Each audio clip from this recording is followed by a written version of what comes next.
राजा विक्रमादित्य जो थे उन्होंने नवग्रह देवता का न्याय करा था। सूर्य पे शून्य को बिठाया था, चंद्र पे चांदी को बिठाया था, राज दशक पे राहु केतु को बिठाया था और सब में हटा सब में छोटा स्थान लोहे का शनि महाराज को दिया था। तो शनि जी कहे सुनो नब तो सुजान, सब में क्यों मोही अपमान, कहाँ जान मोहे तले बिठायो, मैं तो सब में सदा समायो। सब कहते हैं कि स्नान करने से पाप खत्म हो, पर ऐसा नहीं है। जितने भी संत महंत महात्मा जो भी होते हैं सब ये तप करते हैं। इनके 12 साल का एक तप होता है। उस तप से जब वो चाय स्नान करते हैं तो उनका तप उस पानी में होता है। गृहस्थ जीवन वाला जाकर के जब स्नान करता है तो उसका पुण्य उनको मिलता है। सनातन जब होगा जब सब धर्म का एक समावेश होगा, सब धर्म आपस में एक दूसरे के महत्व को समझ करके एक यूनिटी बनाएंगे और एक प्रेम भाव की भावना लाएंगे तो एक राष्ट्र, एक भारत का एक बहुत बड़ा एक स्वरूप आकर के सबके सामने आएगा। पुजारी का कार्य है पितरों से मिलवाना, संतों का काम है देवताओं से मिलवाना।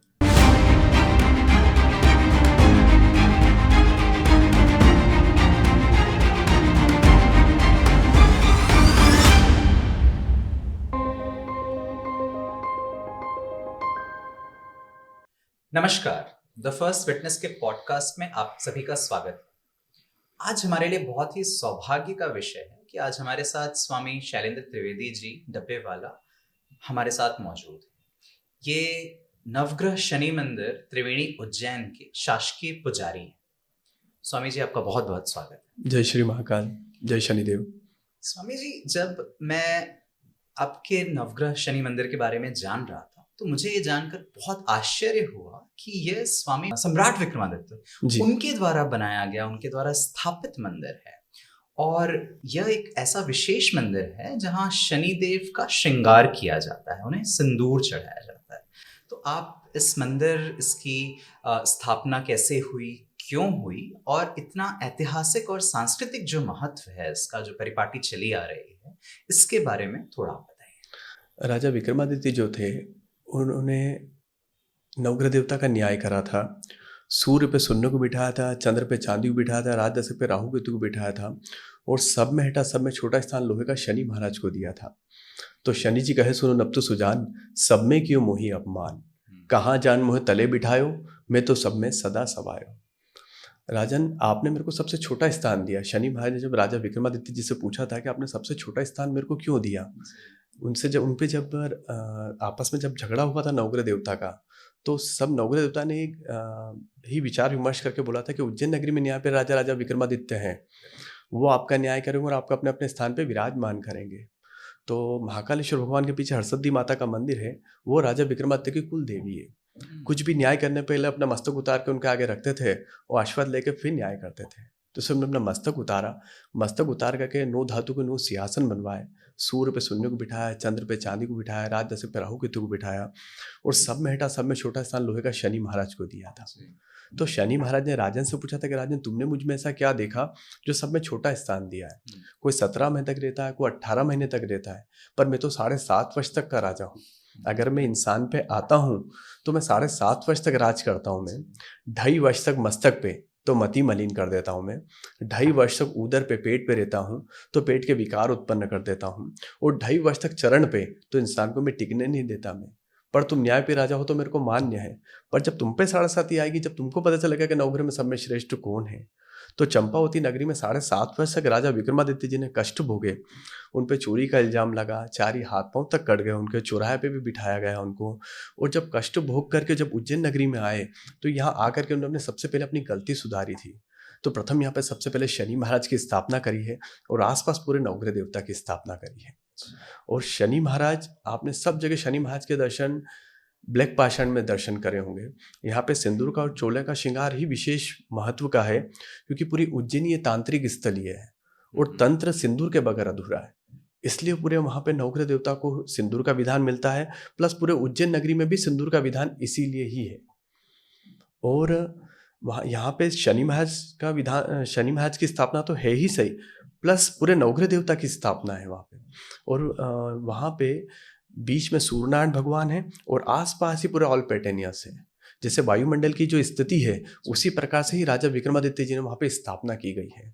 आज ज्योतिषियों के भी उससे पूरा विधान शनि महाराज का जो बताया गया है, वहाँ पे दर्शन मात्र से सब कष्टों की निवृत्ति होती है। और शनि महाराज का विधान जो 3 चरण में आता है, teen age, young age and then old age. अच्छा। ऐसे 3 चरण में शनि महाराज का प्रारूप रहता है। जब बचपन में बच्चा खड़ा होना सीखता है तो गिरता है, पड़ता है, खड़ा होता है, जब शनि महाराज का समय का विधान रहता है। यंग एज में आता है तो उसके मैरिज का प्रावधान, उसके कैरियर का प्रावधान, वो सब चीज़ें रहती हैं। परिवार को, पूरे परिवार को संचालन करने का उसका संघर्ष, उसका जो भी चीज़ होता है वो एक सेकंड स्टेज रहती है। और देन ओल्ड एज, जब पूरा कार्यकाल पूर्ण होने के बाद फिर परलोक गमन का विधान बनता है। ऐसे इनके 3 चरण का विधान होता है। और वहाँ पे 3 नदियों का संगम है, क्षिप्रा, ख्याता और गंडकी। 3 नदियों का संगम है, इसलिए त्रिवेणी है। और त्रिवेणी पे संगम पे ही शनि महाराज विद्यमान है, नवग्रह देवता। तो राजा विक्रमादित्य जी ने वहाँ पे ऐसे स्थापना की गई है। और एक विशेषता वहाँ की और है, आपने शनि महाराज शिवलिंग स्वरूप कहीं आपको स्थापना नहीं मिलेगी। वहाँ पे नवग्रह देवता शिवलिंग स्वरूप ही विद्यमान है। अच्छा। क्योंकि राजा विक्रमादित्य जो थे उनके आराध्य देव महाकालेश्वर देवता थे। तो क्योंकि हम उज्जैन को तो महाकाल की नगरी ही के नाम से तो जानते पूरी शिवमय ही है पूरा उज्जैनी। तो आपको जितने भी देवता वहां पे मिलेंगे उज्जैन में, आप जितने भी देवताओं के दर्शन करेंगे वो शिवलिंग स्वरूप ही स्थापना और शिवलिंग स्वरूप ही आप उनके दर्शन करेंगे। और वहाँ महामंगल्य भगवान की भी स्थापना है, वो भी शिवलिंग स्वरूप ही स्थापना है। और वैसे ही नवग्रह देवता भी पूरे शिवलिंग स्वरूप ही विद्यमान है और संगम पे स्थापित है। और शनिश्चरी अमावस्या और सोमती अमावस्या का वहाँ पे विशेष महत्व है। और नवग्रह शनि मंदिर और शनि महाराज का जो स्थान है वहाँ पे इंसान तकलीफ में आता है। अच्छा। मतलब लास्ट में आता है, जब वो कष्ट भोग चुका होता है। किसी को ढैया शनि महाराज का विधान होता है, किसी को साढ़े साथी का विधान होता है, जो ज्योतिषियों के द्वारा सब बताया जाता है। तो कष्टों के द्वारा जब वहाँ पे जब पहुँचता है तो उसके पास कुछ नहीं होता है। तो 2 हस्तक और 1 मस्तक का विशेष महत्व है वहाँ पे। अगर आपने दोनों हाथ पीछे बांध करके और न्यायालय में सर झुका दिया तो उसकी कृपा उस पर हो जाती है। और फिर उस दिन से उसका नया प्रारूप, नया समय की शुरुआत होती है। तो उससे दर्शन मात्र से सब कष्टों की निवृत्ति है। और जितने भी आज अपन जितना अन्न ग्रहण करते हैं, जितने भी अन्नों का ग्रहण करते हैं, वो अन्न नवग्रह देवता का ही है। उसको कहते हैं सप्तधान्य। उस सप्तधान्य का भी विशेष महत्व है। तो अपन जैसा खाते हैं अन्न वैसा होता है मन। तो ऐसा ही अपन जितने अन्न खाते हैं वो नवग्रह देवता के ही अन्न होते हैं। और नवग्रह देवता जैसा अपने को चलाते हैं उस हिसाब से अपने पूरा स्ट्रक्चर चलता है। जी जी जी जी।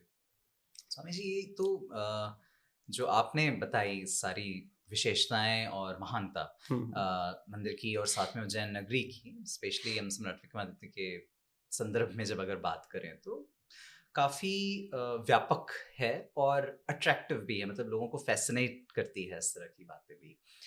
इसी का एक्सटेंशन अगर हम आज के समय में देखें, जैसे सनातन धर्म की जो भी संस्कृति है, जो सभ्यता है, जो मूल्य हैं, जो अलग अलग सिद्धांत बातें हैं, इन सभी प्रसंगों को आज की नई पीढ़ी के संदर्भ में, जब आपको शायद इस बात का ज्ञान हो कि हाल ही में कुछ युवकों द्वारा ऐसी बातें कही गई जो सामान्यतः हम जैसे बहुत ही घृणित मान सकते हैं, लेकिन ये युवक आज की युवा पीढ़ी के आइकन बने हुए हैं, आदर्श बने हुए हैं।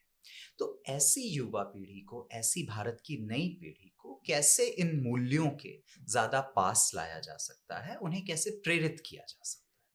ये आपने बहुत अच्छा प्रश्न पूछा है। सबसे बड़ी बात आप देखिएगा, मोदी जी को आप देखिए, हमारे यहाँ के जितने भी पॉलिटिशियंस हैं सबको देखिए, सब अगर मेहनत कर रहे हैं तो युवा पीढ़ी को बचाने के लिए मेहनत कर रहे हैं। ठीक, क्योंकि युवा पीढ़ी जिस हिसाब से चल रही है, आज की जो युवा पीढ़ी चल रही है वो एक तरह का भारत का राष्ट्र की एक नींव है। और उस नींव को मेंटेन करना, उसको बनाना, उसका स्ट्रक्चर बनाना, उसको खड़ा करना बहुत ज़्यादा ज़रूरी है। क्योंकि एक तो नशे की लत में बहुत युवा पीढ़ी जा रही है, पहली चीज़ें। दूसरा, ज्ञान अर्जित नहीं कर पा रही हैं। 2, तीसरा, एजुकेशन से बहुत दूर जा रही है। और पुरानी ट्रेडिशनल चीज़ें, पुरानी धरोहर को वो सब भूलते चले जा रही हैं। मंदिर का महत्व क्या होता है, पुजारियों का महत्व क्या होता है, साधु संतों का महत्व क्या होता है, माता पिता का महत्व क्या होता है, वो सब चीज़ों से परे होती जा रही है। और वो सब चीज़ों से परे होना ही आज की युवा पीढ़ी के लिए घातक है।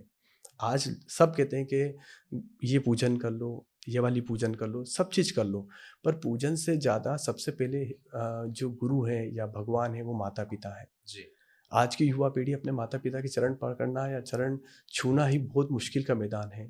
तो वो चीज़ अगर वो स्टार्ट कर दे, मेरा भी आज यही कहना है, आपके द्वारा या मीडिया के द्वारा भी यही कहना है कि कोई भी चीज़ को हासिल करना है तो माता पिता के बगैर हासिल नहीं किया जा सकता, एक संयुक्त परिवार के बगैर हासिल नहीं किया जा सकता है, एक समाज के प्रति हासिल नहीं किया जा सकता, एक राष्ट्र के प्रति हासिल नहीं किया जा सकता है। तो मेन बुनियाद जब शुरू होती है तो माता पिता के द्वारा शुरुआत होती है, और एंड में जाकर के भारत और राष्ट्र पे आती है वो। तब जाके एक संप्रदाय, एक सब बड़ा एक समूह बनता है जी। और उसी को अपन कहते हैं महाकुंभ।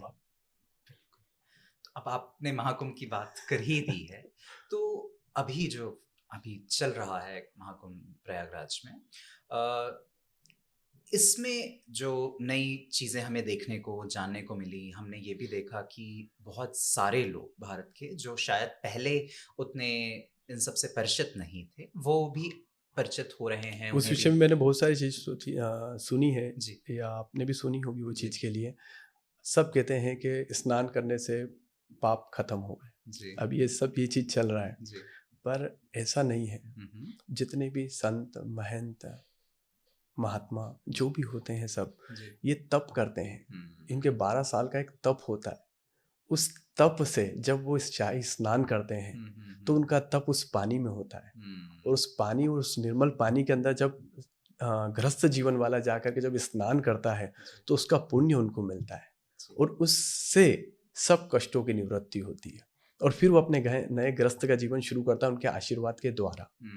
पुजारी का कार्य है पितरों से मिलवाना, संतों का काम है देवताओं से मिलवाना। अरे वाह! अच्छा।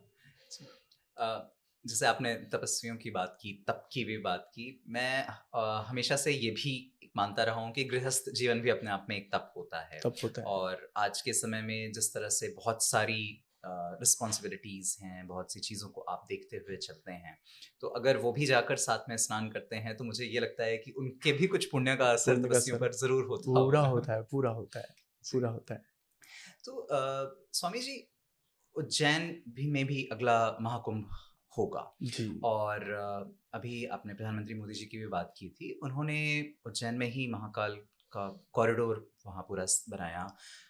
सामान्यतः हमने ये देखा है कि जब इस तरह के कॉरिडोर बनते हैं तो न सिर्फ लोगों को उस जगह की, देवताओं की, वहाँ के मंदिरों की महत्ता का एहसास होता है, बल्कि बाहर से, न सिर्फ देश या राज्य से, बल्कि विदेशों से भी लोग वहाँ पर आते हैं। और ये पूरा एक सांस्कृतिक, आर्थिक, सामाजिक पहलू का निर्माण होता है। तो इस कॉरिडोर के बनने को, उसकी महत्ता को आप किस तरह से देखते हैं? सामाजिक और धार्मिक रूप में भी और आर्थिक रूप में भी? सबसे बड़ी बात कॉरिडोर बनने से एक तो महात्मा वहाँ का बढ़ता है। जी। पहली चीज़ जो मोदी जी के द्वारा उसको बहुत एक्सपांड करके सब लोगों ने उसको देखा भी है। प्लस पुरातत्व चीज़ों को लोगों के सामने प्रेजेंट करना, वहाँ की महत्वता को बताना, जी। वहाँ की चीज़ों को वापस जागरूक करके उसको जिंदा करना, और सब लोग उससे अनुभव और अनुभूति ले करके अपना जीवन यापन करके आगे बढ़ सकें, वो मेन इससे फ़ायदा हुआ। प्लस जो रोजगार जिनको नहीं मिल पा रहे थे उनको रोजगार का विधान भी मिला। प्लस जो नई पीढ़ी है उनको वहाँ का महत्व पता चला जी। कि महाकाल 12 ज्योतिर्लिंग में से जो महाकाल का महाराज का विधान है उनका पूर्ण क्या है, दक्षिण मुख का विधान क्या है, वो सब चीज़ों का प्रारंभ उनको पता चला उस चीज़ों से। और वहाँ पे भी जब दर्शन करने के लिए आते तो जब महादेव बुलाते तो ही वहाँ आ सकता है, अन्यथा ऐसे वहाँ नहीं आ सकते। तो उनका मेन रोल ही ये रहा कि सबको एक तो रोजगार मिले, न्यू टेक्नोलॉजिकल, न्यू डेवलपमेंट, नए लोगों में नई जागरूकता आए। वो चीज़ के लिए उन्होंने शुरू से आज तक पहल जो करी है वो जहाँ तक हो सब तीर्थों पे, सब जगहों पे विस्तारीकरण हुआ है। और उन्होंने एक अपना समूह बना के जो कार्य शुरू करा है, चाहे काशी का देख लो आप, उज्जैन का देख लो आप, मतलब उनका जो पूरा मंत्रिमंडल है, उनका जो सब को उन्होंने जो गाइडेंस करा है उससे आज की तारीख में पूरा विस्तारीकरण ही हो रहा है। तो देखा जाए तो पूरा महादेव के ऊपर, उनके उनके ऊपर भी महादेव की कृपा है, और उन्होंने जो आम लोग हैं उनके लिए भी सब चीज़ों को आगे बढ़ाते और सबको संदेश दिया है कि वो अपना जीवन यापन अच्छे से कर सकें और इकोनॉमिकली स्ट्रांग हो सके। स्वामी जी, आप, जैसे हम इकोनॉमी की भी बात करते हैं, आपने नई पीढ़ी की बात की, आपने शिक्षा की भी बात की थी पहले में। आज के समय में किस तरह की शिक्षा को आप उपयुक्त मानते हैं? जो न सिर्फ आज की युवा पीढ़ी को सही मार्गदर्शन दे सके, बल्कि इकोनॉमी, अर्थव्यवस्था और जो पूरे विश्व की के इसमें हम भारत को एक प्रतिनिधि के रूप में देख रहे हैं, उसको स्थापित कर सके। हमारे मध्य प्रदेश में भी जो हमारे सीएम साहब हैं, जी। मोहन जी यादव, जो उन्होंने भी शिक्षा को ही महत्व दिया है। आपने देखा होगा, उन्होंने कृष्ण भगवान के जो प्रसंग हैं वो सबके सामने रखे और गुरु और शिष्य का महत्व उन्होंने बताया। कृष्ण भगवान ने शिक्षा कहाँ अर्जित करी वो उन्होंने सबको बताया। तो आज उज्जैन का भी महत्व बहुत ज़्यादा अब सब लोगों के सामने आना शुरुआत हो गया है। और हम ही चाहेंगे कि पुरानी जो ट्रेडिशनल चीज़ें हैं, जो पुरानी विद्याएं हैं, वो सब लोगों के सामने आए और वो लोग उनको जाने और उनके द्वारा ही आगे बढ़ कर के अपने परिवार का प्लस अपनी पुरानी धरोहर का, पुराने ट्रेडिशंस का सम्मान करके उसको ग्रहण करके अपने आगे का परिवार और गृहस्थ जीवन को आगे बढ़ा सके। तो शिक्षा में इन सभी चीज़ों का समागम होना चाहिए। स्वामी जी, जैसे हम उज्जैन महाकालेश्वर की बात कर रहे हैं, काशी विश्वनाथ का भी हमने कॉरिडोर का देखा। आप एक बहुत विशेष जगह पर हैं उज्जैन में।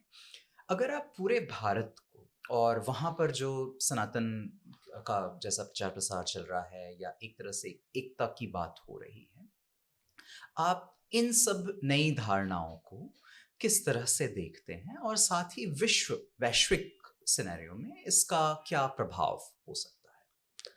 सबसे बड़ी बात सनातनी, मतलब सनातन मतलब सबका एक समूह। आपने देखा होगा जैसे आज सामूहिक विवाह करते हैं, सामूहिक कार्य करते हैं, वो क्यों करते हैं? एक यूनिटी के लिए, एक संग्रहित करने के लिए, एक संग्रहालय के लिए। तो वो चीज़ इसलिए होना चाहिए क्योंकि आपस में सब में मेलजोल बने, सब में प्रेम भाव बने। सनातन जब होगा जब सब धर्म का एक समावेश होगा, सब धर्म आपस में एक दूसरे के महत्व को समझ करके एक यूनिटी बनाएंगे और एक प्रेम भाव की भावना लाएंगे, तो एक राष्ट्र, एक भारत का एक बहुत बड़ा एक स्वरूप आकर के सबके सामने आएगा और उससे एक बहुत बड़ा कार्य होगा। और वही कार्य अब सब लोग लग चुके हैं और उस कार्य को ज़्यादा समय नहीं है, बहुत जल्द से जल्द वो पूर्ण होगा। जय श्री महाकाल। स्वामी जी, बहुत बहुत धन्यवाद आपका हमसे बात करने के लिए। नमस्कार साथियों, ये थे स्वामी शैलेंद्र त्रिवेदी जी, जो शासकीय पुजारी हैं नवग्रह शनि मंदिर त्रिवेणी उज्जैन के, जिन्होंने आज हमारे साथ सनातन, कुंभ और अन्य ऐसे विषयों पर चर्चा की जो नई पीढ़ी के लिए बहुत ही ज़्यादा प्रासंगिक है। आपका बहुत बहुत धन्यवाद। जय श्री महाकाल।